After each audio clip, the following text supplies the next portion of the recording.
Welcome to the Wrestling Stable Show, where you don't join, you're chosen. Today is Tuesday, June 30th, 2020. Later on in today's show, we're going to preview and go over the card for tonight's Impact Wrestling on AXS and Twitch. But first, we start off with the latest news and rumors about Impact Wrestling.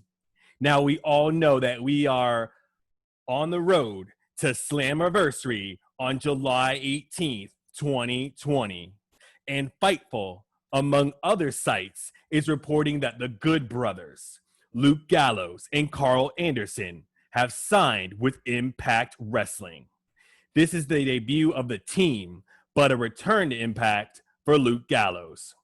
The Black Wednesday release timing allows for Gallows, Anderson, EC3, and Eric Young's 90-day non-compete to expire a few days before the Slammiversary pay-per-view on July 18th. For many people, Carl Anderson came to fame in New Japan Pro Wrestling. He was in the tag team Bad Intentions with Giant Bernard, also known as A-Train, also known as Matt Bloom, the current head trainer at the WWE Performance Center in Orlando, Florida. Bad Intentions held the IWGP Tag Team Championships for a record-setting 564 days before dropping them in 2012, ahead of Bernard leaving NJPW to return to the WWE. The Machine Gun Carl Anderson joined forces with Hiroki Goto under the team name Sword and Guns and entered the round-robin 2012 World Tag League. The team finished with a record of 4 wins and 2 losses, finishing second in their block and advancing to the semifinals of the tournament. On December 2nd, Sword and Guns defeated Tenkozy to advance to the finals of the tournament, where, later that same day, they defeated the reigning IWGP Tag Team Champions, the Killer Elite Squad, Davey Boy Smith Jr., and AEW's Lance Archer, to win the tournament. On May 3rd, at Wrestling Dontaku 2013, Anderson lost to Hiroshi Tanahashi. After the match, Anderson joined forces with Prince Devitt, WWE's Finn Balor, Bad Luck Fale, and Tama Tonga to attack Tanahashi and form Bullet Club. From 2011 to 2013, Gallows was a member of the TNA roster. Yes, TNA.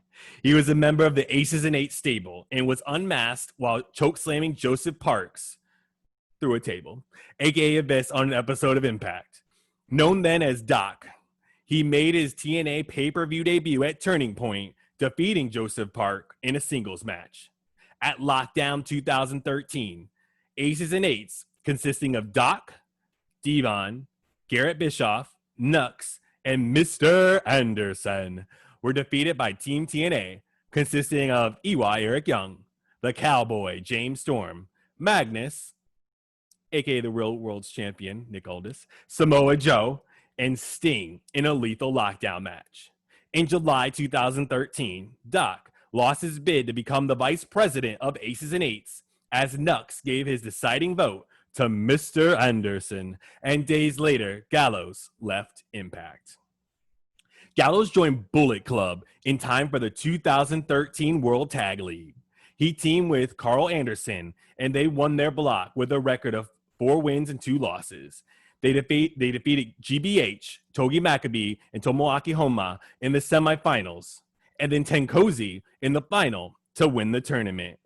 Anderson and Gallows received their title shot on January 4th, 2014 at Wrestle Kingdom 8 in Tokyo Dome, where they defeated the Killer Elite Squad, Smith and Archer, to become the new IWGP Tag Team Champions. In 2016, Gallows and Anderson joined WWE and joined forces with AJ Styles to form the club, also known as the OC, the original club. Gallows and Anderson won the WWE tag team titles 2 times. They also had their last appearance with WWE in an assist of AJ Styles in trying to take down The Undertaker and the Boneyard match at this year's WrestleMania.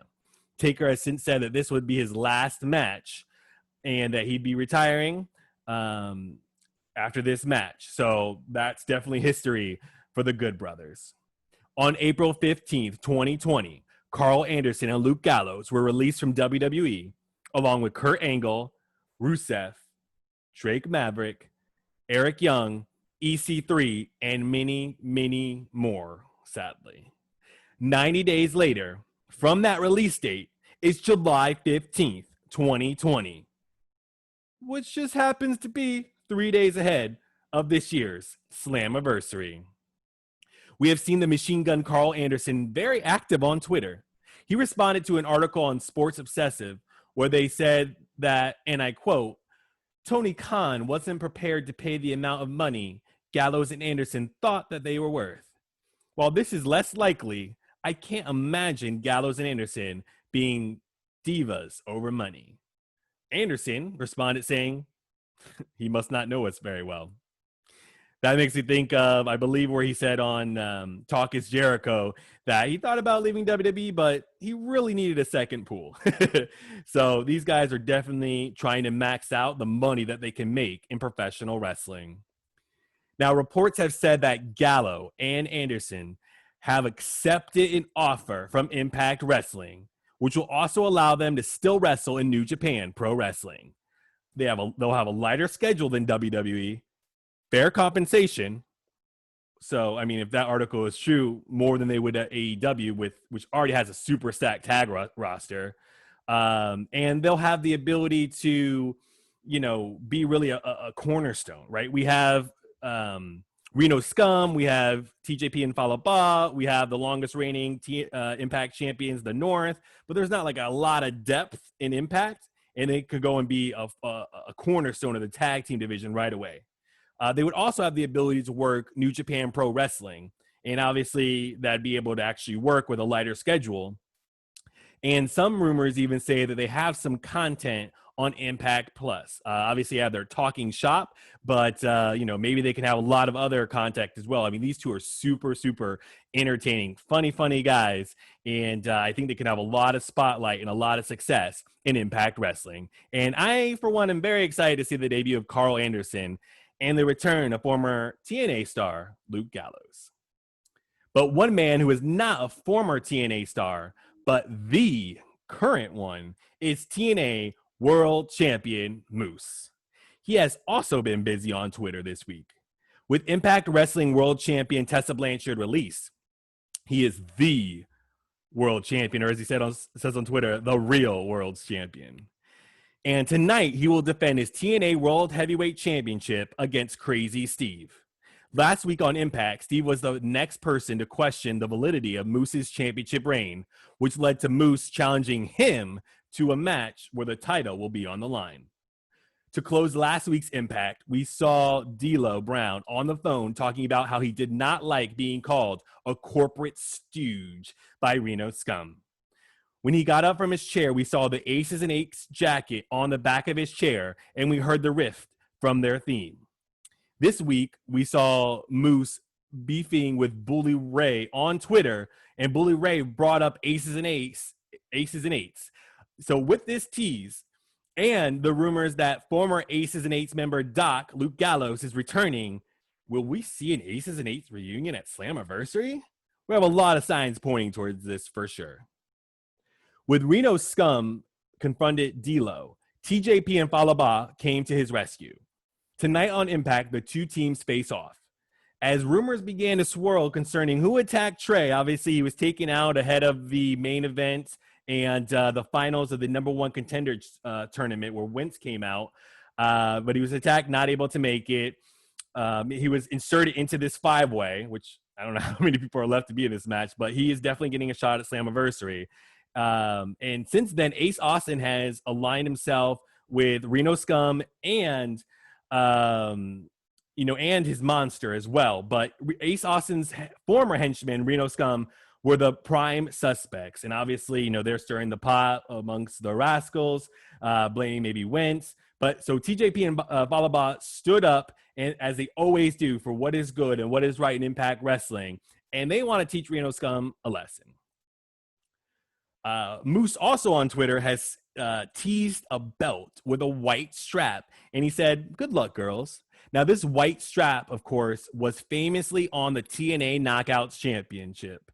It's very similar to like that WWE Intercontinental Championship. You see that white strap, it's retro, and it's serious business. Now with the TNA World Championship back, will the TNA Knockouts Championship also be returning? Now we've heard rumors that maybe there'd be Impact Knockouts tag team titles returning. Don't really know, but another really cool thing to look forward to in Impact Wrestling. Now, we'll have to wait to see how that pans out, but the Impact Knockouts that we do have will be in full force at Slammiversary as Jordan Grace defends the Knockouts title against the virtuosa Deonna Purrazzo. Impact Wrestling's Stacked Knockout division will also compete in a gauntlet match to determine the number one contender. Taya Valkyrie, Kiera Hogan, Susie, Rosemary, Nivea, Tasha Steelz, Kylie Ray, Alicia, Havoc, or Kimber Lee will be next in line for a shot at the Knockouts Championship. Willie Mack will defend his X Division Championship against Chris Bay at Slammiversary. Now, Chris Bay pinned the X Division champion Willie Mack in a six-man tag team match to earn this opportunity. Tonight, the finesser, Bay, will be looking to continue his winning ways when he battles TNA veteran Suicide on Impact. Tonight on Locker Room Talk, Johnny Bravo joins Madison Rayne and co-host Johnny Swinger. Bravo has his hands full recently as he builds his relationship with Rosemary while also continuing to serve Taya Valkyrie. Last week on Impact, Bravo was late to accompany Taya to the ringside for her match. So what will the future hold for Bravo, Taya, and Rosemary? So we'll see if Rosemary and Bravo continue their budding relationship or Taya breaks that up. A rivalry is also brewing between the new Knockouts duo of Kiera Hogan and Tasha Steelz and Havoc and Nevaeh. Last week on Impact, Tasha defeated Nevaeh in singles competition. Now it's time for their partners to get on the action as Kiera battles Havoc this Tuesday. Last week, the North delivered a 2-on-1 assault on Ken Shamrock ahead of his scheduled match against Josh Alexander. Remember, Ethan Page was talking smack about the world's most dangerous man, and Ken Shamrock snuck up behind him. And the walking weapon, Josh Alexander, had his tag team partners back. Now, the reigning tag team champions laid out the MMA legend, and the match never took place. So what will that lead to? Maybe a match where the North will defend the tag team titles against Shamrock and a partner at Slammiversary? If so, who will be his partner? Sami Callihan? Eddie Edwards? Speaking of Eddie Edwards, last week, Madman Fulton in the main event annihilated Eddie Edwards as Ace Austin watched on from ringside. Now Fulton's path of destruction continues as he looks to take out another one of Ace Austin's arch rivals in Trey. The Rascal is out for revenge after being attacked twice by Fulton backstage. Will Trey build momentum en route to his first world title opportunity at Slammiversary? Or will Fulton continue to eliminate Ace Austin's opponents one by one? Tomorrow, we will have a recap from tonight's Impact Wrestling show.